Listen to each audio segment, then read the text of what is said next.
You're nobody on the internet unless someone thinks you're a Fed. Somewhere between the fake suits, glowy anons, and schizo-posting bots, there's a country to save, but who can you trust? Blazemedia EIC Matthew J. Peterson is here, and he knows the way. I'm James Poulos. This is 0 Hour.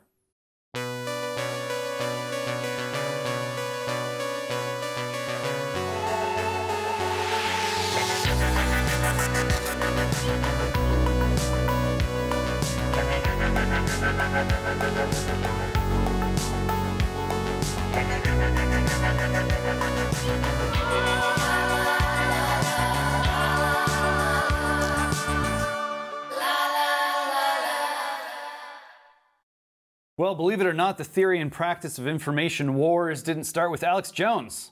The French author Jacques Ellul wrote a whole book on propaganda, which he called The Formation of Men's Attitudes, back in 1962. In 1970, Marshall McLuhan warned World War III would be a guerrilla information war with no division between military and civilian participation. Sound familiar? The digital medium plunged you, me, and everyone else into an increasingly total enclosure of information and perception, a more powerful weapon system that spilled a lot less blood than the previous wonder weapon, known as the hydrogen bomb. The next time you find yourself roped into the newest instance of the latest info war, don't shake your fist at a cloud, shake it at the cloud, the vast invisible network of data and data manipulators that obviously has something to do with bad guys versus good guys, but has even more to do with the nature of the digital beast. This is what the latest technology just is. This is how it functions, the air that it breathes, the motions it goes through. Red pills, blue pills, brainworms, meme magic, call them what you will. I call it the wilderness of black mirrors, where everyone gets more than a little taste of the refracting paranoia and dissociation that once was the province of professional spies alone. Which is why, as Thomas Pynchon memorably wrote, it's not paranoia if they're really out to get you. And why it's all too plausible that the person on the other end of the screen you're tapping with your weaponized thumbs is really not your friend or ally, but an illusion, an adversary, a plant, a stooge, an informant, a cutout, an asset, maybe even a bot, maybe even an AI. If you're more than a little curious how exactly we're supposed to maintain our sanity and a functioning political life under these high-stress conditions, you're not alone. People across America are desperate. Not for change they can believe in, but an online social circle they can trust. The twist is, especially since the COVID lockdowns, offline society ain't what it used to be. Just locating friend material in your own hometown can be an exercise in self-demoralization. And when politics is as much a rat's nest as it is, even in fairly normal times, what's a citizen to do? In his Founder's Guide to Foundings, 0 to 1, Peter Thiel says people who start enterprises together should have what he calls a prehistory. From personal experience, I can tell you that's no lie, especially when it comes to unpacking our low-trust travails and navigating the political wilds of the black-mirrored wilderness. Just as the energy of the machine can never replace the energy of the soul, so must you vibe with the spirit for your real-life endeavors to bear real fruit. Which brings us to my friend and colleague, lo these many years, Matthew J. Peterson. Matt Peterson is editor-in-chief of Blazemedia, previously as co-founder of New Founding. He developed media assets that were subsequently acquired by Blazemedia. A senior fellow at the Claremont Institute from 2018 to 2021, Peterson served as the vice president of education, directed their fellowship programs, and co-founded The American Mind. Along with a background in media, politics, and consulting, he has taught a wide variety of courses at various colleges and universities. He has the receipts, he knows where the bodies are buried, he lives with his wife and 4 children right here in Dallas, Texas. Matt Peterson, welcome to 0 Hour. Hey, it is great to be here. It's about time. This is good. You're tanned, you're rested, you're ready. New Blaze, tell us about it. Yeah, I mean, I'm not really tanned. I'm semi-rested, but I'm ready. Perfect for the internet. Been ready for a long time to do this. All right, so what's on tap? I mean, this is a shifting landscape. This is a place where you can watch major stars in the media firmament flame out, disappear over a matter of weeks, if not days. This is a world where Caitlyn Jenner has been signed as a Fox News contributor, I understand. Where do you find yourself in this stew? And how do you think you can help people paddle their way to greener shores? Well, as we know, and as all the audience of Blaze knows, the interesting thing about Blaze is that Blaze was the very beginning of all of it. Glenn Beck, famously, before Tucker, was Tucker, and with the left, chainsaw, and left Fox News in glorious fashion. And I think what's astounding is it's not just history being replayed over again. It's that what Beck did when he left Fox News and planted the flag for digital TV on the internet, that was supposed to be impossible. That was a fad. And it was the very thing that, dare I say it, people who were thinking ahead, like one James Poulos, was looking around going, this is actually where it's at. This is where media is at. This is where things are moving forward. This is what's unfolding. Glenn Beck understood that before everyone else and just planted the flag and said, we're going to do TV on the internet, right? Realizing full well all the dynamics that you see now in full bloom, in full flower. And what are the dynamics? The dynamics are still, at this hour, at 0 hour, we still have networks that are way behind the times, that don't understand the digital media, that are still stuck in decades of past notions of status, notions of what serious news is. It's all tied up in this package, and it's still sitting there, desiccated. Someone needs to, kick it over. You think any of these big guys are gonna be around in 5 years? Some of them. I mean, CNN's just like going through the Rolodex, burning CEOs. Obviously, Fox News has its issues. MSNBC, is never really been on top. Are they going to survive? No, I think many of them are going to die. Some of them will survive in a very different fashion. But what we see now is a death knell. It is a death rattle. There is no doubt in my mind about that. This is finally the end. This is the last chapter for those media entities. And that's why it's an exciting time to be alive. Now, that doesn't necessarily mean that we enter this beautiful, new world where everything is great and grand and glorious, because what we see now is a kind of pressure, a centralized pressure from very powerful forces to control all of media, through the digital medium. But I think it is the end. I don't think that they have the energy. I don't think they have the juice. And unless they reinvent themselves out of a whole cloth, which I don't see happening because they are controlled from the top down, both from business, financial, money, as well as politics in a certain way. Unless they fully reinvented themselves, they will lose. They will die. How do you talk about that top-down control without sounding like a crazy person, or is that just comes with the territory now? Well, I mean, I guess we're all not normal people if we're doing what we're doing, so I fully admit that. But I don't think it's crazy at all. I think it is. It's simply how the world works. So you have to think about the fact that the most powerful newscaster in recent memory, at the height of his powers, namely Tucker Carlson, is nixed and just taken off of the Fox network, almost like that, right? He was gone. Why does that happen?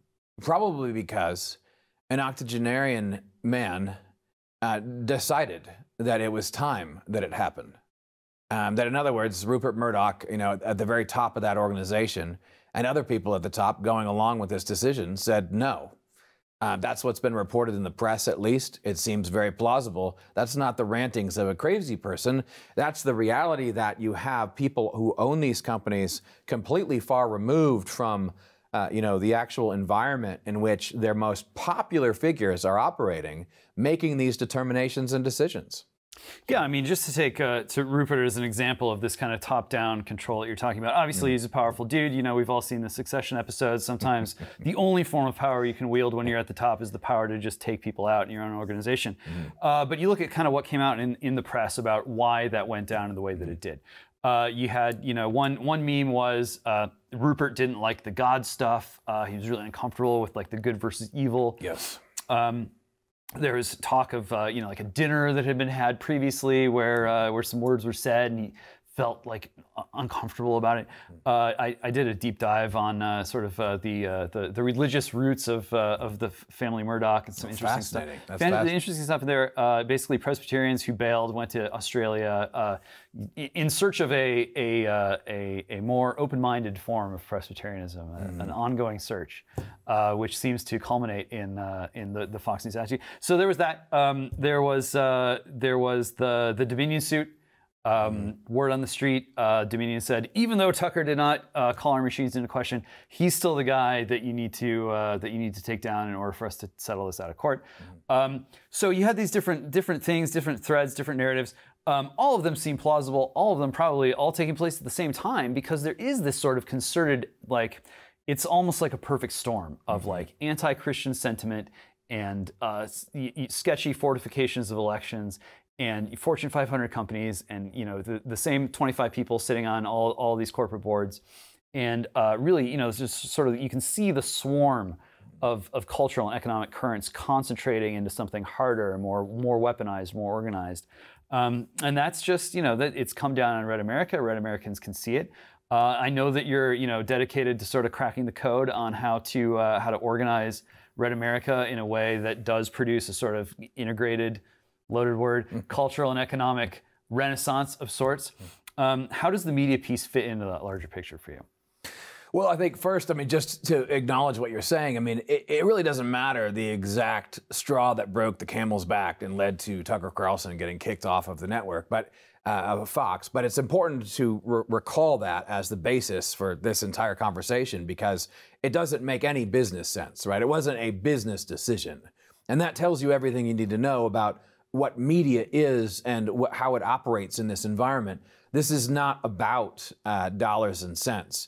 This is about political control and shaping, the narrative as it flows by, and shaping what you and I are allowed to see, right? So this is about the vision of the audience, what you are allowed to see, and what stories you're going to be told. And so there's no way around, organizing people for the sake of living a better way of life. There's no way around political change, the things that everyone's always yelling about in political commentary, without media, because it is that which shapes us together as a people. It's the vehicle by which we tell the stories, true, narrative, whatever, and how we unify. We unify as a people. So when you think about what's going on in media now, what's really interesting is, on the one hand, of course, over the last 20 years, digital technology enables anyone with a camera, relatively anyone in the West, don't have to be that wealthy. You can take video of yourself and put it online. And if you say that in the abstract to someone in a time machine and go back 40 years, they say, that's amazing. You can get outside of the three networks and everyone who controls this now, because mass media is controlled by centralized powers. And now, lo and behold, everyone can do this. And they have a video camera in their pocket. That's amazing. And of course, the battle continues. Nothing has changed. In fact, there's a danger of centralization that's perhaps even greater than we saw before. So look, the way to put this very simply is that media is the thing that sometimes people don't think about, because they're just looking out at what they're allowed to see, and they're looking at that thing. But what they're looking through is media, and that's why it's important, and it's about a lot more than business. And we can't even figure out how to live together. We can't figure out what the way of life we want is unless we have media with clear sight showing us the way. I like to go back to Alexis de Tocqueville on this stuff. Maybe it's become an old habit at this point, but hey, the guy knew what he was talking about. Not an anti-intellectual, but his riff on newspapers, newspapers plural. Every town had at least one back in those days, unlike what we've got going on right now. Yeah.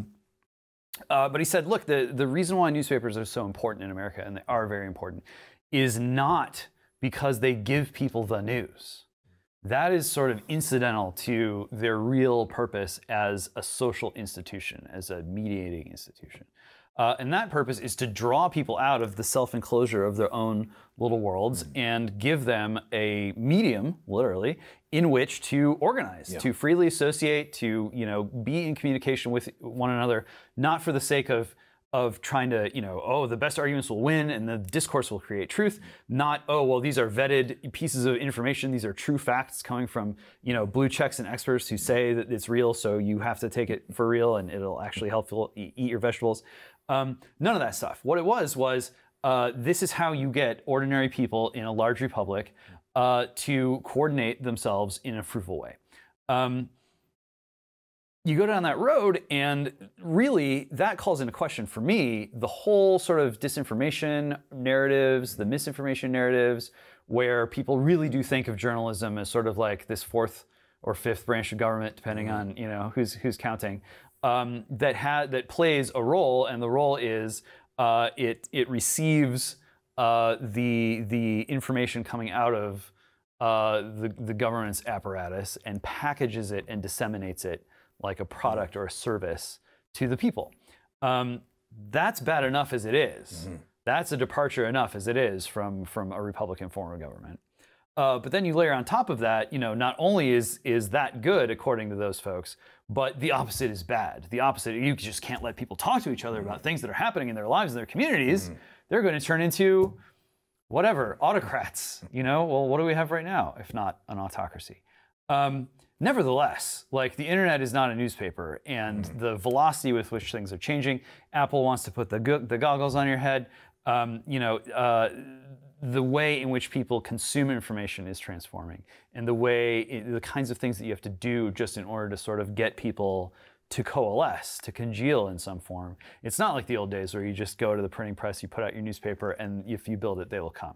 How do you get that critical mass of people? How do you build that audience, and how do you convert that audience from consumers of information into doers of things that need to be done? Yeah, I mean, it's a very important question, because, I mean, you started out saying Tocqueville, who you are want to go back to, but I think that is you're right. Makes a lot of sense. Tocqueville saying newspapers are kind of an organizing principle to get you out of your, correct me if I'm wrong, but this is what you said, right? Get you out of your local vibe, your own stuff, and it becomes a vehicle for the people to organize, right? This is precisely what they don't want to happen now. This is precisely what all the rules and regulations and all the different disinformation stuff is supposed to stop, because they don't want people organizing. And so in the sense where you are just packaging material or packaging facts as a product to be sold by the merchants of narratives, by the sellers of official stories and the current thing, that's become, the good news is that becomes boring. It's very hard to do advertising well, but advertising at its best draws out our own desire for something else that we find attractive. It shapes our desires. And the problem is that, these idiots are trying to just package, the dog food for us that's not very palatable in the first place. It's boring. It's not good content. It's not entertaining. It's not even entertaining. So it doesn't stir the soul. And the good news is that I think the audience of The Blaze is already there. I mean, everyone watching is already there. Supporters of The Blaze, longtime supporters of The Blaze already know this. They are hungry for a way to support a way for media to show them the kinds of things that they want to see. And I firmly believe to point in a direction of what we should do, what we're fighting for, what we should do, not just, these other guys are really bad, because we already know that already. We already know that. The next step for this entire ecosystem is not only to leave Fox News behind, leave people who don't get it behind, but to point towards what should be done. And no one knows the answer to that question. Anyone who tells you right now, I have the solution to solve the world's problems, that's nice. We'll hear them out, right? You and I, we'll all listen. We'll hear them out. We tried having the solution to all the world's problems. It didn't work out. Yeah. Well, what we need to do is explore people who are exploring, right, and show interesting ways of life that people are forging, people are forging throughout the country. And I think that there's a lot of that going on. There's a lot of interesting activity where people are organizing in interesting ways. They're taking action in interesting ways. And I firmly believe that there's an increasing audience every day of people who are going, I'm done with all this noise. I know all this national, all this centralized stuff is terrible, but what do I do? How do I live? And I think that is a direction in which content needs to move to serve our audience. No question that the audience you've built up over the years as Blaze as a whole, it's an audience that trusts the brand, trusts the people involved, and that is that's a currency of its own in this world. At the same time, you got folks out there, a lot of good people living ordinary lives as real Americans who do not want to be known as a customer of any particular brand. They want to hide behind an anime PFP. They want to proudly be pseudonymous or anonymous. You know some of them well. You've interacted with them. You've played nice with them, and even I think made some careers. If you want to count it that way, at the American Mind and elsewhere. Let's talk about the Suds and the Anons. Hard to build the trust. Works in a different way. Different kind of audience, or one that you see is that's at least some part of it can be kind of brought into that fold without ruining the special sauce. Well, first, not to make this a gratuitous love fest, but you've made careers too as part of founding the American Mind. That's right. And I think that we're both proud of being able to highlight a number of voices that were being ignored by a lot of larger publications in our recent past. This is something we've done. AmericanMind.org. We should give a shout out to our nonprofit friends at Claremont. That's right. But to the question, I think actually that there are a lot of similarities here. In other words, yes, there's a different audience that's a little edgier, that doesn't trust any brands for good reason, and that wants to remain anonymous for good reason. But I ultimately think that they are an audience that wants to go in the same direction as everyone else. In other words, there is a similarity between what the Sud online wants on Twitter and what your friendly boomer at home who is rooting for the right team to win wants as well. Because I think both of them want to know what to do now because things are so bad. So first, let's acknowledge that the reason that people want to remain anonymous online is perfectly respectable and reasonable, and that is the revolution already happened. In my opinion, you can't say what you want without being persecuted at most professional jobs and destroying your career if you're young. So you want to remain anonymous online. I think that's great. I think that's fine. You know who else wanted to remain anonymous when they were arguing about politics? The founders of this country called America. They were all Suds as well. Good company there. That's great. So we get it, right? Number two, you don't trust brands. Of course you don't trust brands. Why should you? No one appears to have gotten it. No one appears to understand what's going on. They've all failed. This is, believe me, if that's you, you're listening to this, yeah, I don't trust brands either. I don't know, Blaze or no Blaze, I don't know. We are people who have, James and I have seen this for years now, and we realize the struggle. We see, right, why people don't trust these brands because in many ways they haven't earned that trust. Many of the media entities out there have not earned that trust, and they have not grown with their audience and the reality on the ground. So I understand where people are coming from, I think, but I think where everyone wants to go is very similar, and that is speak the truth and show me how to deal with everything that's going on around me. I don't want to go full talk show, although maybe I do. But if there is, if there are some examples of like brands that had like a trust problem or like pretended to be something that they weren't, and then it blew up on it, like any case studies that stick out to you as especially sort of emblematic of what's wrong with this moment and how to break out of it. Yeah, there's a number of them. It's where to even begin. But let's start with, I believe you had Gavin McInnes on your show already, and Vice is a great example of this. Vice was an interesting brand. It was doing amazing work in media that was actually, interesting. I actually wanted to watch it. It wasn't the same old stuff. You didn't know what was going to happen next. And talk about losing the thread. That entire company just blew up and started doing the same garbage that everyone else was doing and just enforcing the narrative upon itself. And in retrospect, I think the only reason it could do what it did is because a lot of times it was just going into spaces that were foreign. It was doing international stuff, right? Or spaces internally that were no one else was touching. They didn't do anything controversial in a way. It was in blue sky area, and I think it lost complete trust and credibility to the point where years later, right after being an enormous fan of what people like Gavin started. I'm telling a reporter from Vice before it blew up, I remember when you were actually cool and interesting, and that was the only line I gave them. You personally. Yeah, yeah. Well, that reporter, he was cool enough to actually put that in his article, so I'll give him that. Fair enough. But that's one brand. If you look at conservative brands, the big one is Fox. I mean, here's something that started as a radical proposition. Remember why Fox was needed? It was needed because there were only 3 networks, and they were in complete control, and they were the only ones you were supposed to watch, right? This problem has been with us for a long time, people. And in the midst of that, Roger Ailes is going, no, we can start something that is the upstart, right?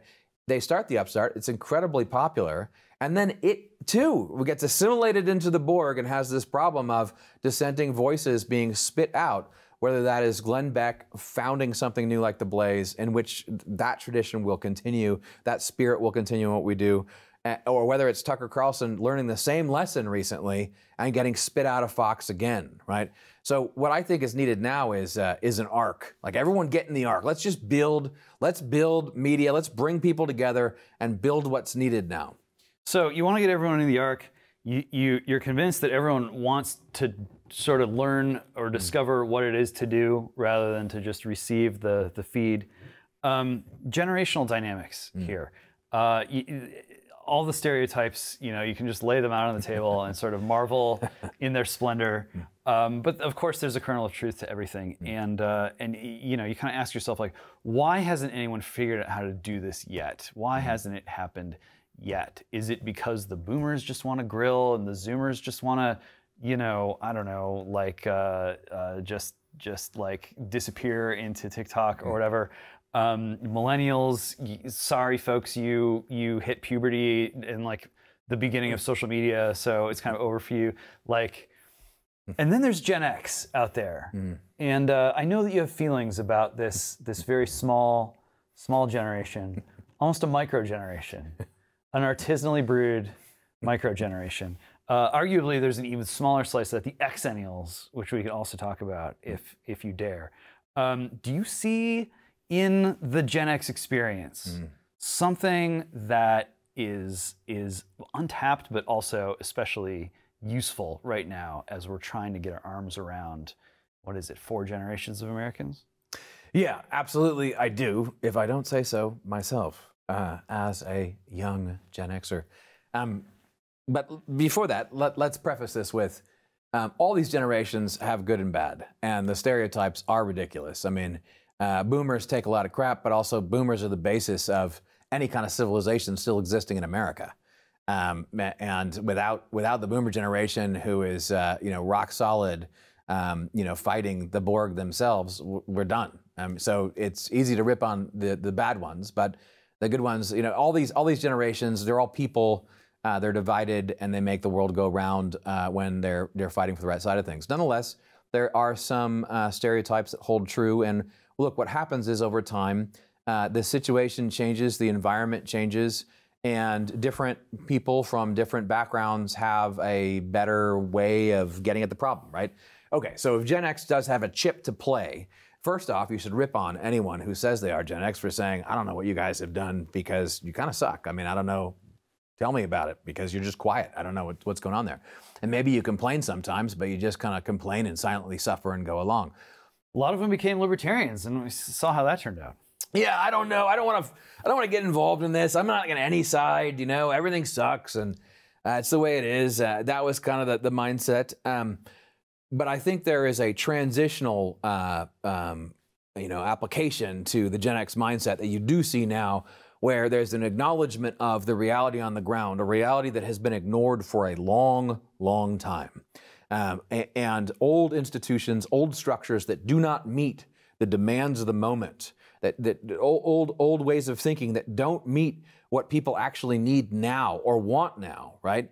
And so that has been building. That has been building for a long time in the Gen X experience. So if there's anything that I could contribute generationally, it would be sort of seeing some old good stuff, seeing what reality is right now, and then having suffered enough, right, to be the adults who weave these things together, right, to try to meet the demands of the moment. And I would say that if that sounds a little too abstract, they should read Human Forever and talk a little bit about maybe what this generation could contribute, because it's also, we stand in between the rise of this digital, thing and what came before it. And here we are, having grown up in something else, something where the phone was, attached to the wall, even though in my house you could walk a pretty long way with it, to now our minds being attached to the phones in our pockets.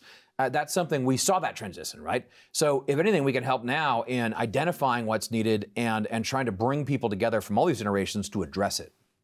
Well, you mentioned it, so now I am contractually bound. Here it is. If you don't know, it's Human Forever, The Digital Politics of Spiritual War. My book, it's at canonic.xyz. Buy it in Bitcoin. It's on chain, safe from all of the bad stuff, safe from Wall Street, safe from publishing, censorious publishers, editors. I mean, you look at the way that like traditional media has responded to technological change, and either they're trying to lock you down with it or they're trying to lock their own jobs down. You got a lot of guys in tech who kind of have that Gen X sensibility that you're talking about, where it's like, okay, I've waited long enough. I can do this. If you're not going to put me in, then I'm going to find a way to put myself in. Whether or not that comes off as threatening to people, depending on their generation, I don't know. But it does seem like, there's a real, what I hear from some of these tech guys at a pretty high level is, I wish I could just clone like the 4 or 5 really first-rate founders who I know, because there just isn't enough ambition in America anymore. And the only way that we're gonna sort of Apollo 13 it around the dark side of the moon and come back home is through that kind of ambition. Now, of course, ambition can be a double-edged sword. Not necessarily a good thing, not necessarily a virtue, something that does seem to be natural, although technology is maybe testing that proposition right now. How do you see that coming into play? And do you think that there is a way that we can once again find sort of channels or networks, capillaries for fruitful ambition to flow back into the cultural economic piece? It's a great question. In some ways, it's the question. And is the ambition there? Is the desire there to do good, to fight against evil, and to bring about the truth, the goodness, the beauty that we want in human civilization, to fight against the darkness, to fight against the dying of the light? And I guess my general answer would be absolutely that ambition exists. It's been squashed. It's been crushed by people who don't want to see that exist, right, in our cultural life. It has been crushed by all kinds of, systemic institutional factors where these institutions aren't working anymore, notably the schools, and they're not inspiring people. Media, right, stories aren't inspiring people. But within the human soul right now, in the hearts and minds of many young men in their 20s, let's say, they know what's needed. They feel it in their bones, and they have the ambition. It needs to be unlocked. It needs to be channeled. I refuse to believe that we're just going to die. We're just going to let it all go and die out. That is not the way the human soul works. But what people do need, what those young men do need, is to be unlocked, to be unleashed, to be unchained, to be channeled, to see how it is still possible to be great, how there is still greatness possible to us, how winning is still possible. And I think that the problem is less about the ambition dying out, right? And it's more about it's not being channeled. It's not being shown the way. And so this creates a profound dissatisfaction in people. And the way that I would put it is that, it's the same desire that leads someone to addiction. I mean, there could be someone who's, homeless on the street, who's just doing smack and, fentanyl, because of the same desire in their soul that the right way could lead them to greatness, could lead them to glory. You're not gonna get rid of the human soul and what it is. You can only quench it. You can only try to snuff it out. Yeah, well, there's constant talk of war. You got the spiritual war, you got the culture war, you got the economic war, you got the war on drugs, the war on poverty, things that have been tried many times, failing. Woke War 3 or World War Woke, whatever you want to call it. And yet, America hasn't won a war in how long? And so that kind of the demoralizing effect of like, well, if we can't win any real wars, then how are we supposed to win other wars? That all by itself is painful. And then when you combine it with the way that the response from above has been to say like, well, not only can men not win wars in America, but they really can't do anything else. You can't be a priest, then you're a pedo. Not that there's anything wrong with that, except in church, apparently. You can't be like a CEO, because that's greed. You're just greedy, avaricious. That's bad. You can't be a father. That's the patriarchy. You run through the list of all of the vocations that have been available to men of ambition and skill and talent and competence since the beginning. And it's just a no. It's a no all the way down the list. And so you got guys who are like, okay, fine, I'll just, I guess, try to become a woman. I'll just soy out and revert to perpetual boyhood. Maybe I'll just, tap out completely, take the suicide pod option. Or I guess a handful of them run off to go be mercenaries or conflict journalists. But, I was talking to Gavin, and he just wasn't really interested in any of that conflict journalism stuff that Vice was doing. And I was like, bro, this is sort of like one of the last sort of crumbs of cheese that were allotted to young men. And some of those guys went off and got themselves killed in Libya and some other places. A few of them came back, it's pretty much scarred for life, but there's risk involved there. And if society is closing off men to risk and to a courageous exercise of their faculties, what's going to be left for them? No, that's absolutely right. And the closing off to risk comes from this Byzantine society in the bad way. If you were to use that word pejoratively, if you were, just a big bureaucracy is all I mean, right? A bureaucratic society that has all kinds of complicated, large-scale institutions that exist not to really achieve anything great, but to minimize risk for everybody. And that's what you see happening, and that's why. This noble male spirit that's just natural to humanity is being quenched, is being extinguished, because what society values is the person who minimizes risk to the nth degree, and in a way where they have no skin in the game ever. And that's, you get the grades, you go to the right place, no one gives a shit what you learn at these schools. No one cares what's in there. I still have to explain this to parents sometimes. Like, no one... You didn't learn Googling in your Googling school. Like, that's not how it works. You went there to get the degree. You went there to get the piece of paper and to move on and move up this ladder. And within that ladder, increasingly, there's toxic leadership as well. There's a lot of psychopathy going on within this bureaucratic system, because you can game it if that's the way you are. And so everyone just sort of silently suffers and moves up the ladder. There's no space to explore. There's no frontier. There's no grass to touch. There's no field. You're put down all these pathways. So that's absolutely true. And what's needed now is really a commercial cultural movement in the commercial cultural space, right? People who really are brave and when it comes to investment. People in finance who actually do have a vision and aren't just moving money around the table among their friends or minimizing, risk forever. People who really are brave to open up space for others to come in, and a lot of that's what's going on now. I mean, for instance, go back to the Gen X thing. If all that I can do is I hope to do a lot more, but if all I was able to do was open a door and just show. Here, open space, it's out here, sneak out, go out there and conquer, right? That's a success in this environment. And so, look, is it bad? Yes, but the more that they build up this mitigation, this risk mitigation system that they've created, the more people are dissatisfied, and you can never completely control or encircle the human spirit in that way. And the more that you do so, the more that desire is going to build up to break outside of it. So, I guess it only makes sense in a way that many people who are preoccupied with this problem are turning, hopefully, hoping against hope maybe, to technology. Like, well, we got to get out of this. How are we going to do it? Maybe we can somehow, this is something that seems to be working, even if it's working maybe too much in a certain way. Maybe we can just harness it and guide it, shape it that way.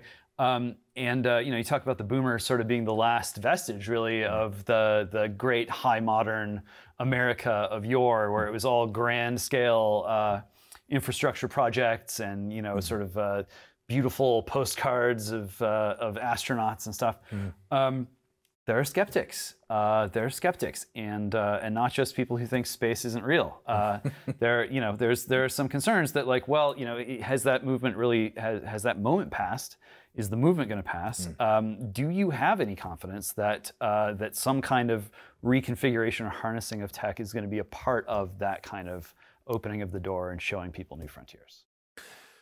Well, as may be shocking, I do not disagree with you, I don't think, on this issue. Well, that's really... I think there is some agreement here, but let's discuss it.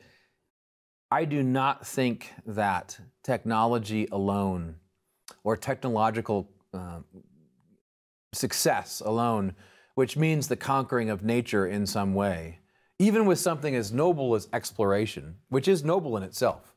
I mean, it's glorious to go out and explore in the woods yourself. If you're a kid, you should do that. If you're an adult, you should do that now. Like, go touch grass. Yes, that is a good thing. Getting on a ship and sailing around the world and discovering, those are all good things. Going to the moon is a good thing. But even stuff like that is good, right? On its own, it's not enough because human beings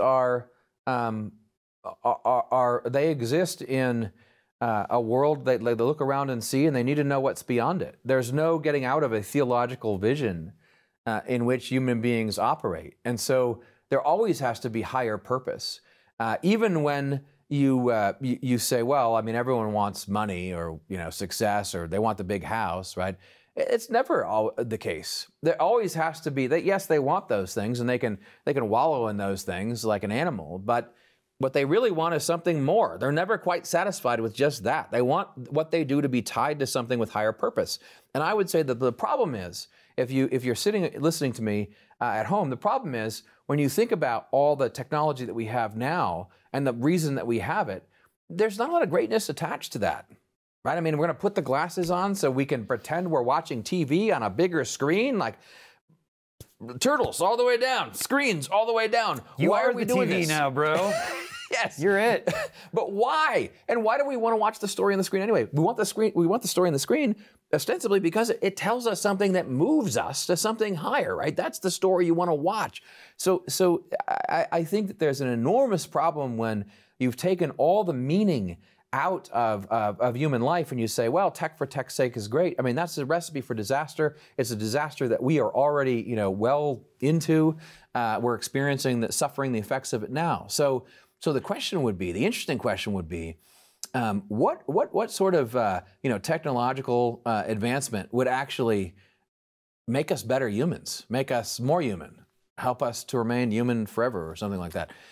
But those questions also fascinate people when they start to think about what that might mean, and that gives me hope.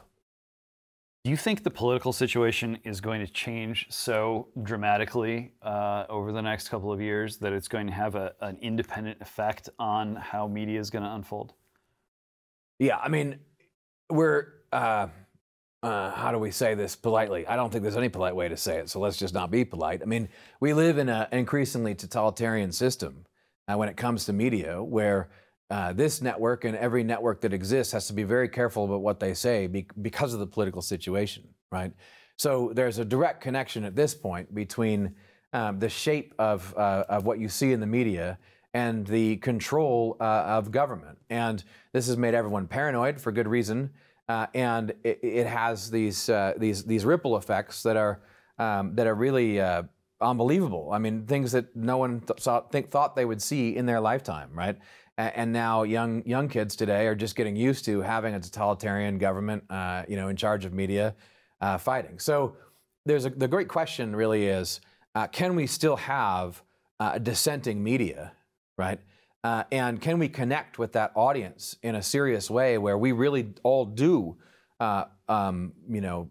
live together and support each other, such that we can overcome the censorship and the opposition?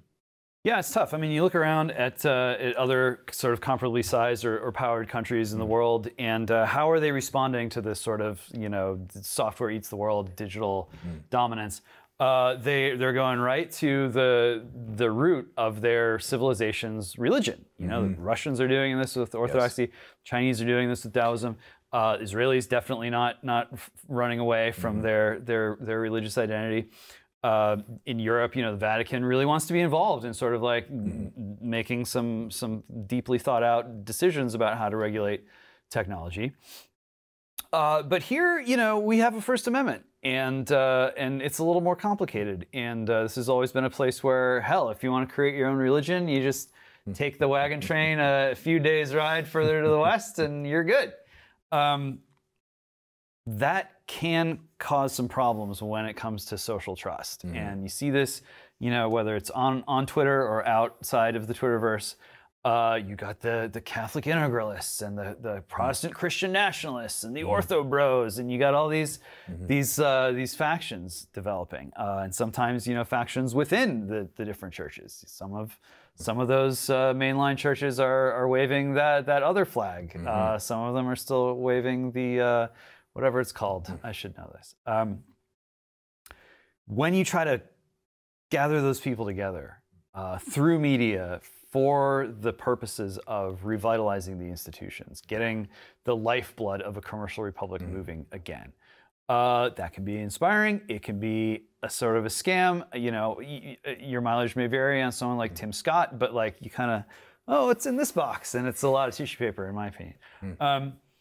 But it can also be, it can also create, I think, you know, a sort of self-reinforcing feeling that that America can hang together as a place where yeah, it's not going to be a sort of a theocratic solution. Even if, you know, you look around the world elsewhere and you go, man, it seems like they're just taking the shortcut to getting on top, sort of reasserting a basis for sovereignty over all of this digital stuff that's sort of filling everything else up. It's a little more difficult for the U.S., isn't it? Yes. Look, I think you have wanted me to write this down for a few months. Many times. And so I will just do a short version of what I believe you requested, and I've been delinquent on. One medium or another, I will get you. I had to take this job. You know, a lot to do with the Blaze. I'm just working hard. Yes, all these factions, all these subgroups are out there. And so how do you even have something coherent that gets people excited and moves in a different direction? Well, first, let's just stick with the theological. The greatest division, I would argue right now, in Christianity is not the old, centuries old, maybe millennial old division between the Orthodox, the Catholic, and the Protestant. The greatest division is even older than all of that, which is a division between the spirit of the age and the teachings of Jesus Christ. And so, on the one hand, you got a church, Christianity. On the other hand, you got what the government wants or what the spirit of the age is, what the cool thing is at the time, right? And there's always a tension between those things. So right now, very simply, is it a rainbow flag Christianity or not? If it is, I think you've started to alter into the tractor beam of the spirit of the age, good or bad, whether you like it or not.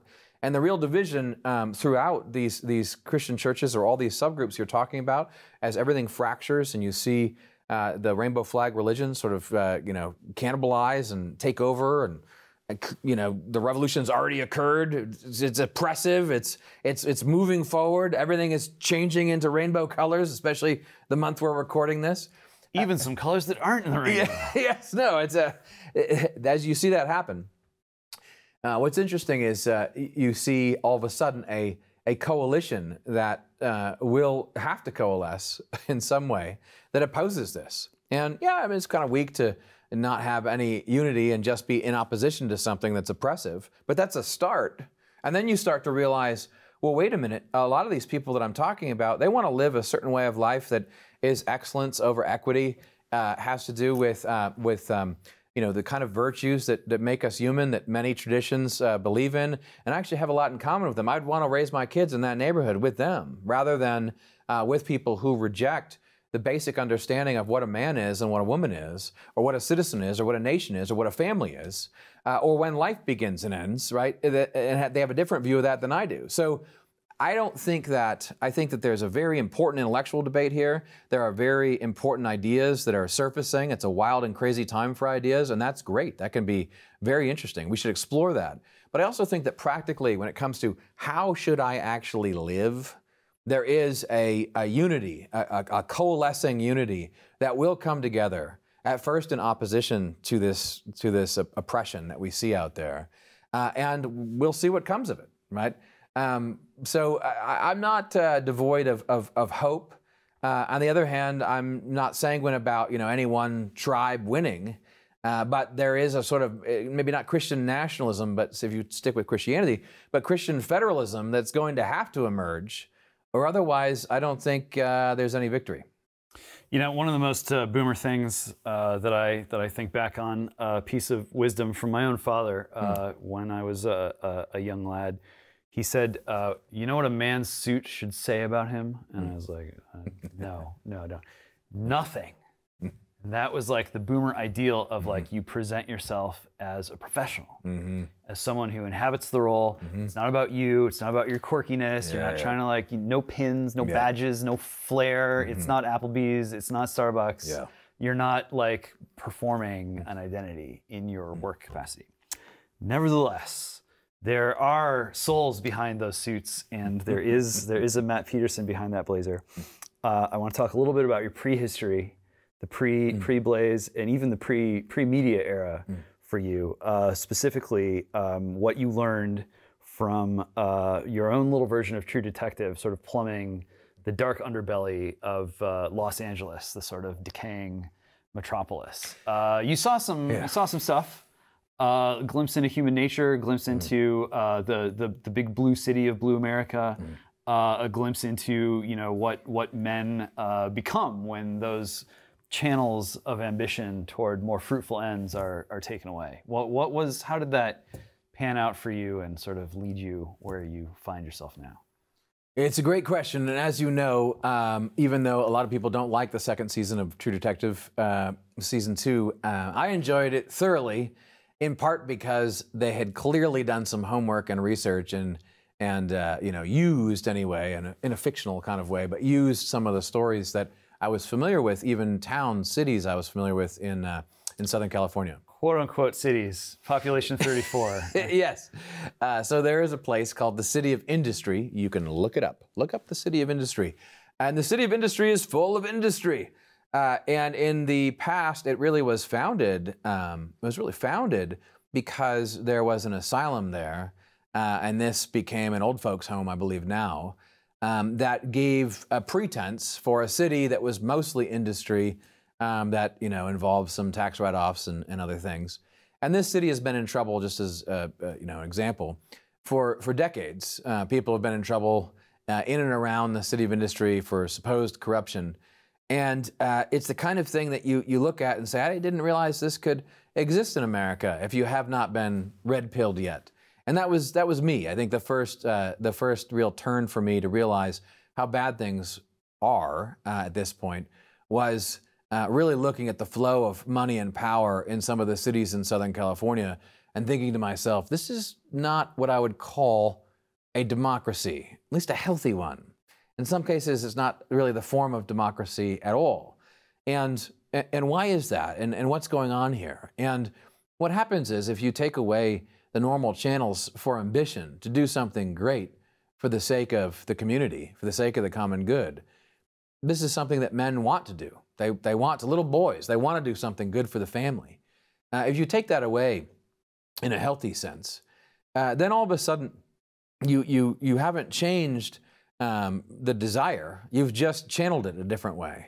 And so all of a sudden, there's lots of predators out in the ocean, and there's people who are going to protect various communities from those predators who have to have sharp teeth themselves.